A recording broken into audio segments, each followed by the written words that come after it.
Dobrodošli, dragi moji, ovaj put na kanal Bokine kuhinje i u Bokinu kuhinju. Danas vam donosim jedan savršen recept za posne kiflice. Možete napraviti slane ili slatke, a od tog istog testa dovoljno količinski ima da napravite jednu ovako tanku malu pogaču koja je spolja hrskava, a iznutra toliko sočna, mekana i vazdušasta. Ja obožavam kako slane, tako i slatke, uvijek pravim dve vrste i nikada ne znam od kojih početi. Tako da uvijek krenem slane, slatke, pa gde završim. U svakom slučaju, savršene su.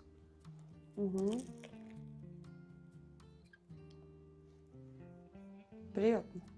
A od sastojaka će nam biti potrebno 500 ml tople vode, velika ova kocka, to je 40 g svežeg kvasca, možete koristiti i suvi kvasac, kašiljka soli, ukoliko pravite sve slane, ukoliko ćete pola slatke, pola slane, onda 1,5 mala kašičica soli i za kvasac će nam biti potrebna jedna puna supena kašika šećera.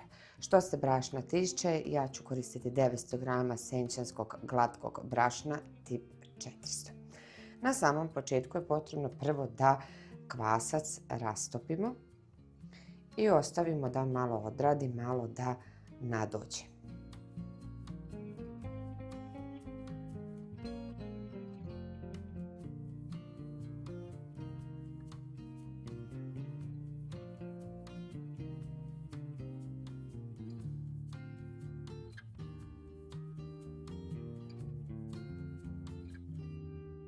I u testu ćemo dodati također i 100 ml ulja, možete koristiti suncokretovo ili maslinovo. U dublju vanglu dodat ću sada brašno.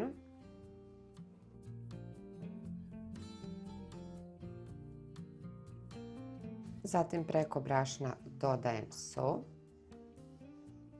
nadošao kvasac,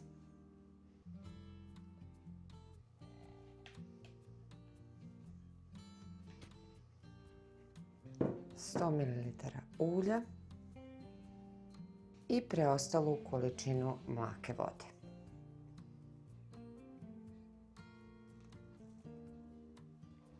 Ovo sada zamesiti rukom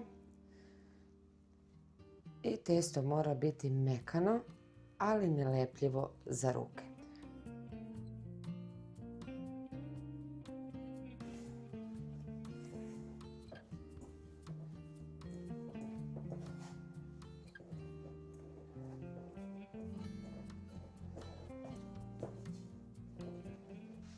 Kada sam umesila testo, sada ću poprskati sa malo ulja. Utapkat ću ulje i još malo dodatno premesiti. Prekriću i ostavit ću na toplo mjesto da testo naraste.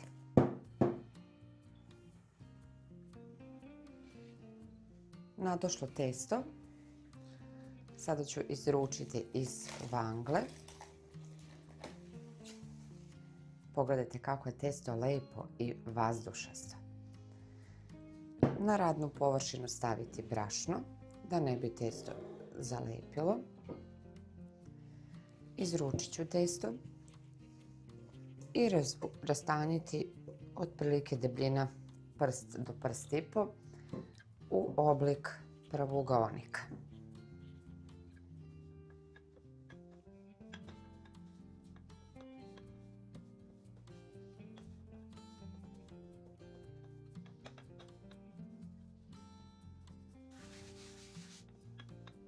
Preko testa na rende ću odmah direktno izrendati posni margarin.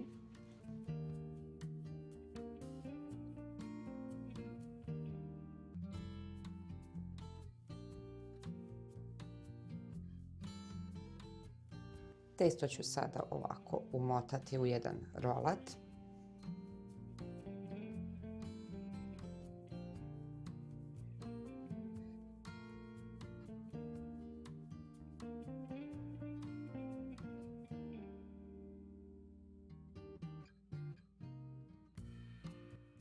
Testo ću podeliti ovako za 4 prsta da bi bilo jednako.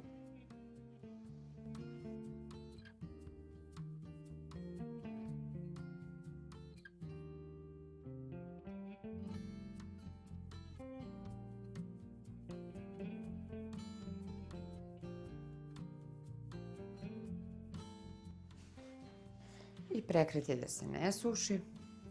5 minuta je sasvim dovoljno, a onda rastanjiti. Daću vam sad jedan lep savjet kako da vam džem ne iscuri iz kifle ili bilo kog peciva, s obzirom da džem koje god da je gustine, kada dođe do zagrevanja u testu, desi se da testo pukne i da iscuri. U džem bilo koji, da li je kajsija, šljiva, marmelada, dodajte 1 kašičicu gustina ili kukuruznog skroba, ko već kako zove. U zavisnosti naravno koju količinu džema koristite, promešate i vidjet ćete kada pečete kiflice kako se neće desiti da onako se izlije džem i iscuri van kiflice, ali će džem opet ostati kremast i mekan, ne bojte se, neće biti tvrd. Na radnu površinu opet stavljam malo brašna, uzet ću jedan deo testa, a zatim razviti u krug. Možete praviti manje ili veće kiflice u zavisnosti kakve volite, ali mi smo ljubitelji nekako uvek manjih kiflica. Nekako je to uvek slađe, pa sad izbor je vaš.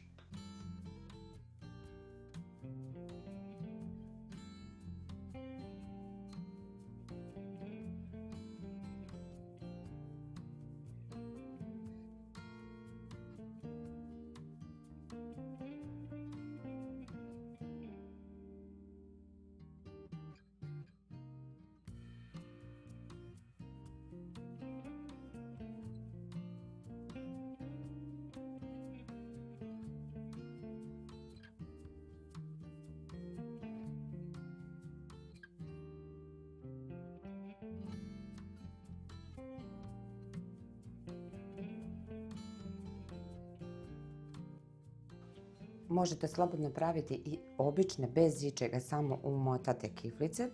Ja ću slane koristiti samo domaći moj ajvar.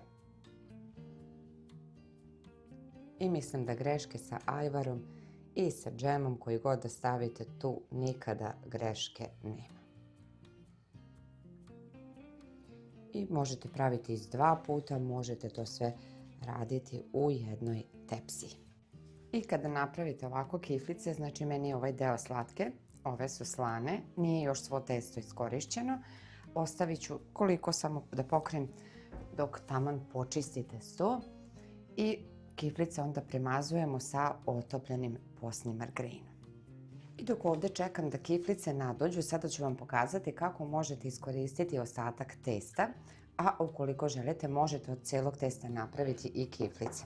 Ovdje imam manju posudu u kojoj sam stavila papir za pečenje i jedan deo testa koji je ostao upravo u tom, znači položaju kako ste ga stavili, prebacujete u tepsiju i blago pritisnete rukom. Taman ćete dobiti i jednu preukusnu manju pogaču. Prekriti kako se testo ne bi sušilo. Ja uvijek stavim ovu prijanjuću foliju, zatim i krpu i ostavit ću da lijepo nadođe. Ovdje sam istopila posni margarin i svaku kiflicu ću pomalo od gore premazati margarinom. I slane možete posuti sa susamom, kimom, lanom, čije semenkama po vašem izboru, a slatke naravno ostavljamo ovako.